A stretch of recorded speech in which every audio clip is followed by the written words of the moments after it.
আসন্ন ত্রয়োদশ জাতীয় সংসদ নির্বাচন ও গণভোট 2026 উপলক্ষে গণভোট প্রচারণা জোরদার করার লক্ষ্যে এক মতবিনিময় সভা অনুষ্ঠিত হয়েছে। 20 জানুয়ারি মঙ্গলবার সকাল 9:30টায় চাঁপাইনবাবগঞ্জ জেলা প্রশাসনের আয়োজনে সদর উপজেলা পরিষদ হলরুমে এই সভা অনুষ্ঠিত হয়। উক্ত মতবিনিময় সভায় সভাপতিত্ব করেন চাঁপাইনবাবগঞ্জ জেলা প্রশাসক ও জেলা বিজ্ঞ ম্যাজিস্ট্রেট মোহাম্মদ শাহাদত হোসেন মাসুদ। সভা সঞ্চালনা করেন চাঁপাইনবাবগঞ্জের সহকারী ভূমি কর্মকর্তা মোহাম্মদ একরামুল হক নাহিদ।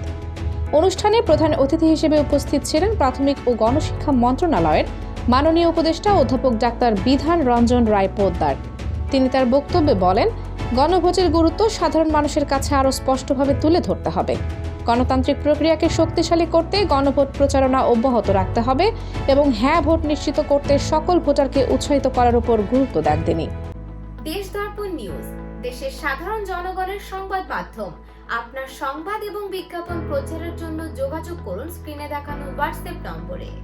অনুষ্ঠানে উপস্থিত ছিলেন চাঁপাইনবাবগঞ্জ স্থানীয় সরকারের উপপরিচালক, উপসচিব ও পৌরসভার প্রশাসক Ujjwal Kumar Ghosh, Chapainawabganj police super Goutam Kumar Biswas, Chapainawabganj civil surgeon doctor M Shahabuddin, Chapainawabganj কৃষি সম্প্রসারণ অধিদপ্তরের উপপরিচালক ডক্টর মোহাম্মদ ইয়াসিন আলী, অতিরিক্ত জেলা প্রশাসক সার্বিক মোহাম্মদ নাকিব হাসান তরফদার, অতিরিক্ত জেলা প্রশাসক শিক্ষা ও আইসিটি মোসাম্মদ রুমানা আফরোজ, সদর উপজেলা নির্বাহী অফিসার মারুফ আফজাল রাজন, জেলা নির্বাচন অফিসার মোহাম্মদ আজাদুল হেলাল, অতিরিক্ত জেলা ম্যাজিস্ট্রেট মোহাম্মদ আনিসুর রহমান প্রমুখ।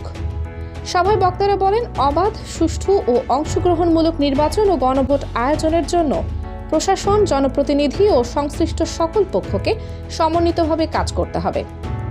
তৃণমূল পর্যায়ে ব্যাপক প্রচারণার মাধ্যমে ভোটারদের গণভোটে অংশগ্রহণে উদ্বুদ্ধ করার আহ্বান জানান তারা। মতবিনিময় সভায় বিভিন্ন সরকারি দপ্তরের কর্মকর্তা এবং গণমাধ্যম কর্মীরা উপস্থিত ছিলেন। সভায় বক্তারা বলেন, গণতন্ত্রকে প্রাতিষ্ঠানিক রূপ দিতে এবং জনগণের প্রত্যাশা বাস্তবায়নে গণভোটে হ্যাঁ ভোট অত্যন্ত গুরুত্বপূর্ণ। তারা আরও বলেন, হ্যাঁ ভোটের মাধ্যমে জনগণ রাষ্ট্র পরিচালনায় সরাসরি মতামত প্রকাশের সুযোগ পাবে, যা গণতান্ত্রিক ব্যবস্থাকে আরও শক্তিশালী করবে। বক্তারা দেশের সার্বিক উন্নয়ন, সুশাসন ও ভবিষ্যৎ প্রজন্মের স্বার্থে সবাইকে গণভোটে স্বতঃস্ফূর্তভাবে অংশগ্রহণ করে হ্যাঁ ভোট দেওয়ার আহ্বান জানান। বক্তারা আশাবাদ ব্যক্ত করেন, জনগণের বিপুল সমর্থনে হ্যাঁ ভোট বিজয়ী হবে। ভোটারদের মাঝে লিফলেট বিতরণ, গণসংযোগ ও সাধারণ মানুষের মাঝে গণভোটের গুরুত্ব তুলে ধরার আহ্বান জানান তিনি।